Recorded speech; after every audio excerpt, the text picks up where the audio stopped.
Welcome to my off-grid adventures. I'm Frank, this is my puppy Pumpkin, and we're glad that you've joined us today because we're going to work on a project in our RV that will hopefully give us easier access to storage and also fix a couple other problems. Let me show you what I mean. Got to go in the bedroom for this project. As you can see, I have our queen bed jacked up. This is how the RV came. It didn't come with this bed. This is a new bed I recently purchased. By the way, I purchased this bed because I'm 6'3" and the shorter camper beds just don't work at all. And I do end up sacrificing space between here when I want to get through to the bathroom or when anyone wants to get to the other side of the bedroom. So that's one of the problems that I hope to solve today. But the main one is that there's so much storage here. It's the biggest compartment in the RV, and yet it's also the most difficult to access because the bed is so heavy. Even with those standard hydraulic supports, it helps a little bit with lifting it, but it's still too much. So I want to install some linear actuators that are going to lift that with electricity, and then it'll have a remote as well. I'll show you what I purchased for this in a minute. But I also want you to see something else that we're going to tackle. Since this is made for a much shorter bed, the piece of OSB board there is just not nearly big enough to extend out here. So not only does that short wood not support the end of the bed well when someone's sitting on it, but it also doesn't let you have the ability to tuck in your sheets. So the sheets continually pull around and get out of place. So I'm going to place a full-size board under there that will go just about to the edges of the bed, and that way we can tuck it into that. So we're going to replace the board. We're going to install power actuators that have a remote control, and then we will not only solve the problem of being able to get into this, but since it will be so easy to have it up, I think I'm going to leave it up during the day so that we don't have the issue of not having room here to get around it. So, and then also that storage is just fully available. Another thing that I'm going to do is install some kind of lighting underneath, one of those motion detector battery powered lights, I think. I don't think I want to have one that takes any power from the electrical. Actually, I might want one that you tap on, because if this is open all the time, I don't want it going on and running the battery down when people are moving around in here. This was my latest solution. This little broom handle that I cut and a rope, and then the rest of the broomstick is there to support it so that it can stay up. But Pumpkin here decided that was a really great little chew toy. So look at all the teeth marks on there. Yeah, he's just a puppy. This is from Windy Nation, and I did order it directly from them. I shopped around for this for months, like, I don't know, 6 months maybe, researching this.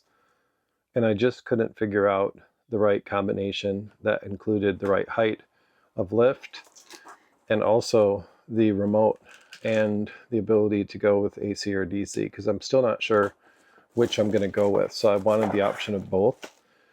And I know you can buy those parts separately. You can buy the linear actuators and get the remote and the converter as a separate thing, but I wasn't able to confirm that anything was compatible. So I was really glad when I found that Windy Nation had the set that came with two. Actually, you could customize it on their site however you wanted, but you could pick the length and you could pick what things you wanted with it, like the remote and the AC DC kit. So it came with everything, and that not only made it simpler, it makes me have confidence that this will work and everything will function with each other. So that's important to me, and I think I might have paid 20 bucks more than if I had bought things separately, but that 20 bucks is well worth it to get it all from one company. So this is the box that has the standard actuator, just one of them without any extras, and then this box is what had the DC converter and the nice little handy remote. So I hope I'm going to be able to figure this out. It's going to be a big project that will end with disappointment if I can't, but I'm hoping that we can sort everything out and get it to work. All right, I went to Home Depot and I bought OSB board not only for this project, but also for the barn. I'm going to be putting some OSB walls up in the barn like I did in the garage. Now let's take this off.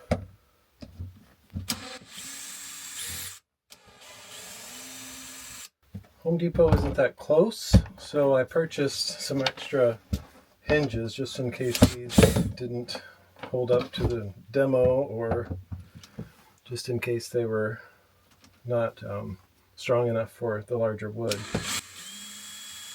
can always take them back, but I don't want to have to stop the project and then not have a bed tonight.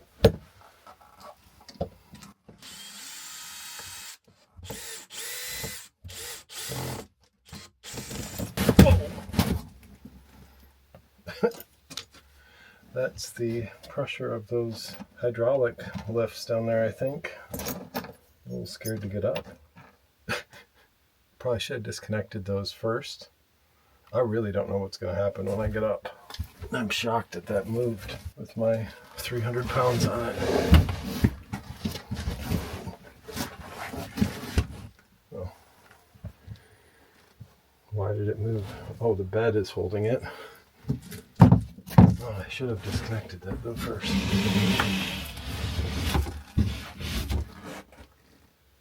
I'm going to leave that board here and just unscrew it if I can from above.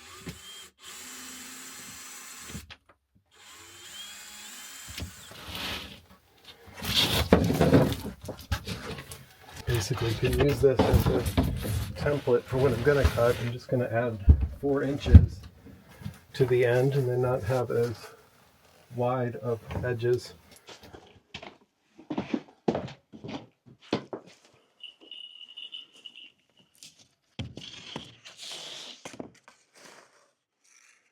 The OSB that I'm using is a little bit thicker. It's 1/2 inch instead of whatever the next size down is. I think it's 7/16. And I just thought it'd be better to have a little more strength since I'm pushing the weight limit of this wood further out from the support that it has. I'm going to take my handy dandy paper plate measurements and we will get this cut with a circular saw, jigsaw, and probably a sander, maybe my oscillating tool if we need it.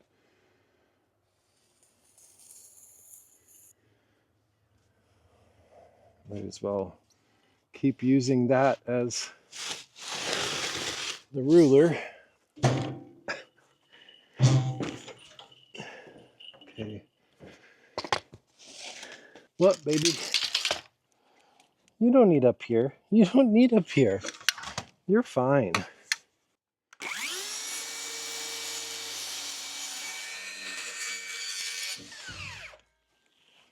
Wow, that worked really well.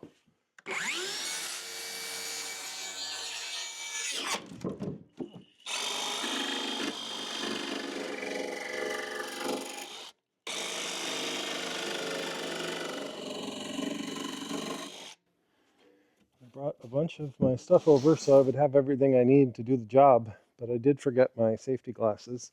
I wish I hadn't. I'm all right, nothing happened, but it's just a good idea to have them when cutting wood, right?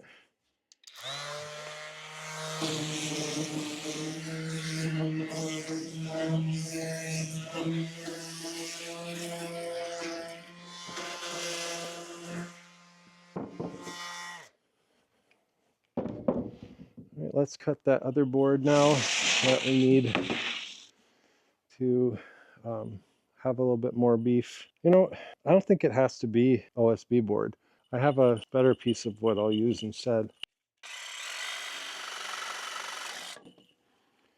I think I know what I'm doing. I will try to explain it. First thing I'm going to do is just attach this board that the hinges are going to screw into to give it more strength. Basically, I just want to tack it on. I don't need this to be the strong part. And that's because in just a moment I'm going to flip it over and put longer screws in through the hinges, these squeak-free door hinges.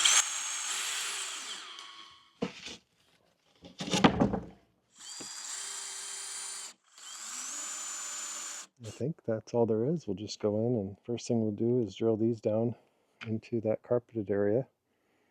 Got a few different screws we can play around with, and the ones that are in there.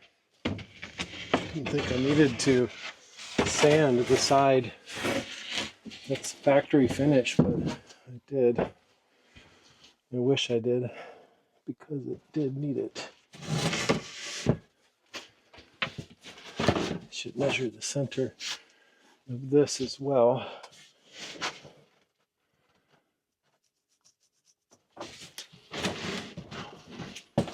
I'm going to try this big screw and see what happens if it goes through into solid wood. Seems like it.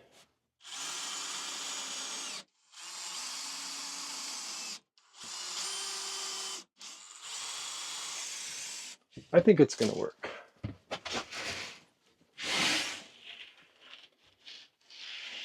Yeah. Yay!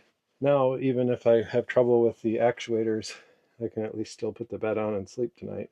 Maybe I should screw that board that we took off back in. Why don't we do that maybe first? Sure. We're learning as we go.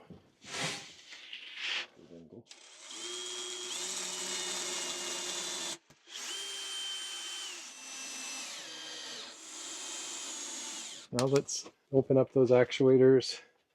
Let's go check it out. So what I've got here are the wires that I was hoping I wouldn't have to do any fancy wiring, but I guess I'm gonna have to go buy a soldering gun. Okay, so I ran into town and I bought quite a few things. We'll get to soldering here pretty soon. I wish this was a battery powered tool so that cord wouldn't cause so much trouble.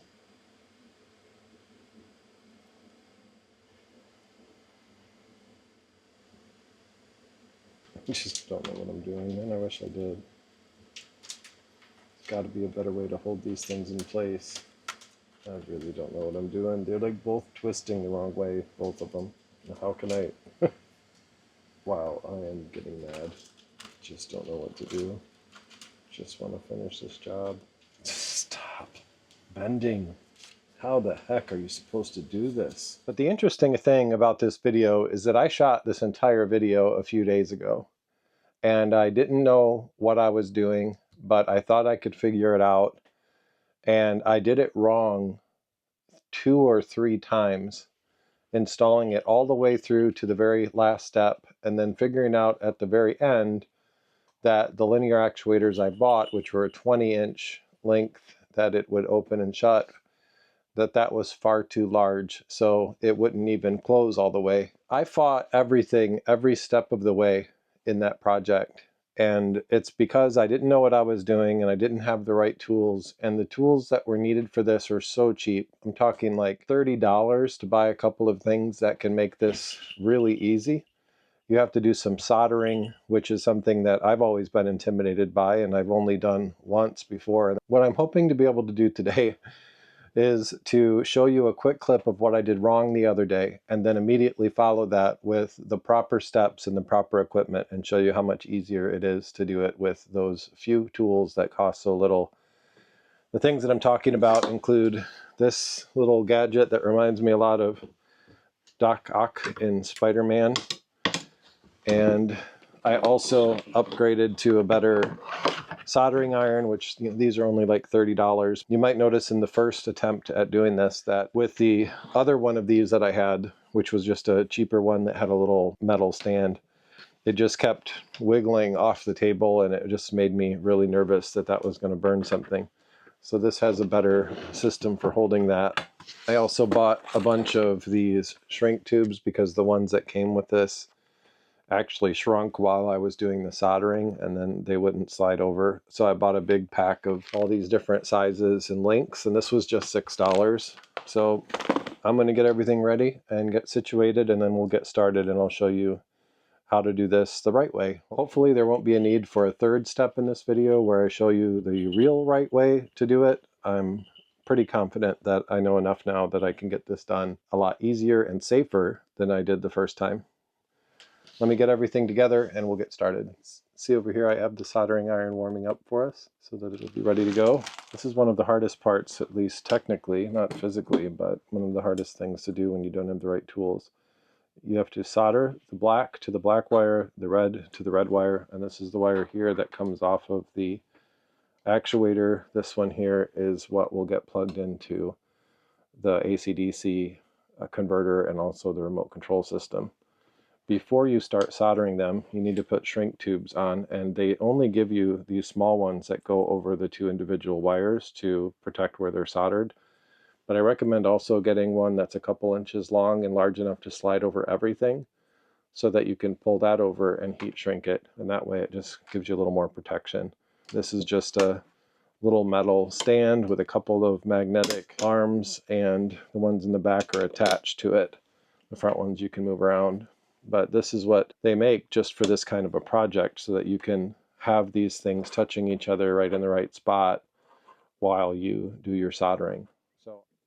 Okay, so I just got those as close to each other as I can get. And then we will take the soldering iron and solder, kind of just push it onto it. Covers the wire. That's pretty much it. You just touch the end of this soldering iron tip, and then that melts as you go. If you get too much in a glob, you can just touch it again with the soldering iron and it'll melt it back down. Yeah, that is so much easier than how I did this the first time. Going to take this shrink tube. The next step is to use a heat gun.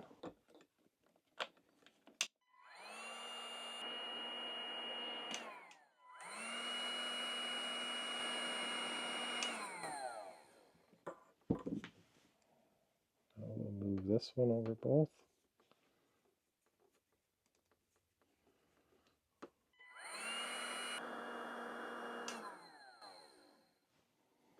Yeah, that looks good. So what we'll do before we try to install these now is get them hooked up to some power and make sure that they extend. We actually need them extended to install them anyway. But this here is the AC/DC converter. Plug that in. And then that goes to this unit here, which is the remote control receiver where the signal goes. And off of that is a splitter that goes to both of the actuators. And it's got this nice little latching, snapping mechanism to secure it in. If we did this right, all that we need to do, this is the remote that came with it, is push the up button. Yay! I didn't stop it, that just took it all the way to the limit. And that's how I want to install them, is at the fullest length. That'll help me know where to position it. That did go a lot easier with having a better soldering iron and a stand that holds it, and by having that metal 4-pronged little dock device. So let's head in there and we'll get this installed. Hopefully it'll be a quick thing since we already have the brackets in there. I might need to move them though, but we'll see. This is definitely one of the hardest projects that I've worked on with my RV. It could have been simpler if I knew what I was doing and had the right tools and had the right size actuator, but it took me 4 different attempts, and honestly, it was so frustrating. I wanted to document the whole experience with you, but it was just too frustrating and difficult, and I just eventually wanted to get the job done. So I did get it done, and what I'm going to do now is show you what I did, even though you won't be able to walk through the process with me. So here's what we have with it elevated. And I have this light that I'm really happy with from Home Depot. So the problem that I was having, well, first I put the actuators on the wrong side, and then I mounted them on the wrong spot on that side. So it was just a series of almost comical errors. But one of the biggest problems I had is that anything that was screwed into this back wall, the carpeted wall there, was just not thick enough to hold. So when this went to lift the bed, it would just break apart. So what I ended up doing is putting in 1/2-inch plywood on the floor itself so that I had something secure to drill into there. And then I custom ripped 2 1x7-inch boards for the back because I knew that that was the precise height that I needed to get the full lift out of this bed. So it works. and I am glad that I have it, but I really wish that it wasn't such a difficult project. So if you're thinking about doing this, I encourage you to take some measurements and make sure you get the right size ones. Get a good soldering gun, get one of those Doc Ock wire holders and some solder, and just be patient. Maybe wait until you can have some help, and definitely do it on a day where you have a good attitude and a lot of energy. And maybe you'll be able to get it done in one setting instead of 4. Let me show you how it works. I'll turn the light off and then we'll drop it. I've got this remote here. It just has an up and a down button. I'll press down.